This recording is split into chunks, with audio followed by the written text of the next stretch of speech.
उद्या 12वीची परीक्षा होणार आहे। संपूर्ण जिल्ह्यात 35,934 विद्यार्थी परीक्षेला बसणार आहेत। 137 परीक्षा केंद्रे तयार आहेत। जिल्ह्यामध्ये एकूण संवेदनशील परीक्षा केंद्रे 43 आहेत। 137 परीक्षा केंद्रांपैकी 85% केंद्रांवर सीसीटीव्ही कॅमेरे बसवण्यात आले आहेत। जिथे सीसीटीव्ही कॅमेरे बसवण्यात आले नाही अशा ठिकाणी पर्यवेक्षक व केंद्र संचालक यांची अदलाबदली केली जाणार आहे, जेणेकरून कॉपीमुक्त अभियान राबवण्यास सुसज्जता येईल।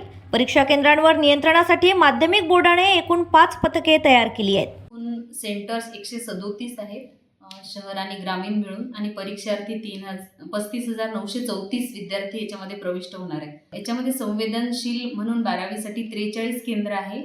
त्याच्यापैकी जे टोटल केंद्र आहे 137, त्याच्यापैकी 85% केंद्रांवरती सीसीटीव्ही आहेत। जिथं सीसीटीव्ही नाहीत अशा ठिकाणी पर्यवेक्षक आणि जे केंद्र संचालक आहे यांच्या अदलाबदल केली जाईल।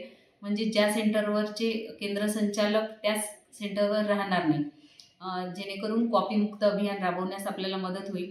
जिल्ह्यामध्ये 5 पथकं तयार केलेली आहेत।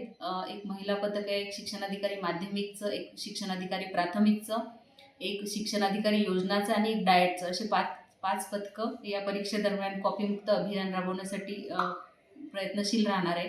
याच्याशिवाय दक्षता समितीची सभा जेव्हा कलेक्टर सरांकडे झाली तर त्यांनी 5 सदस्यीय समिती स्थापन करायला सांगितली आहे प्रत्येक संस्था चालकांना, आणि संस्था चालकांवर जबाबदारी दिली आहे की हे 5 लोक पूर्ण सॅनिटायझेशन करून घेईल, म्हणजे शाळा स्वच्छ करून घेईल, की जेणेकरून अशा कोणत्याही वस्तू शाळेमध्ये राहणार नाही ज्याच्यापासून कॉपी करण्यास प्रोत्साहन मिळेल किंवा कॉपीसाठी मदत होईल।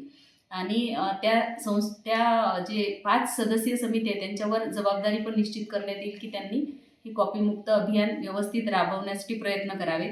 त्याच्याशिवाय जे तालुका लेव्हलला क्लास 1 क्लास 2 अधिकारी आहे, ते महसूल असू द्या किंवा इतर कोणतेही डिपार्टमेंट यांच्या अंतर्गत सुद्धा पथकं नेमली जाणार आहेत। याच्याशिवाय जिथे संवेदनशील केंद्र आहे तिथं पूर्णवेळ बैठे पथक ठेवल्या जाईल। त्याच्यामध्ये पण वेगवेगळ्या विभागाचे अधिकारी कर्मचारी असतील, आणि अशा तऱ्हेने आपण कॉपीमुक्त अभियान राबवण्यासाठी अमरावती जिल्हा आता सज्ज राहील आणि व्यवस्थित परीक्षा पार पडतील अशी त्यातून अपेक्षा आहे।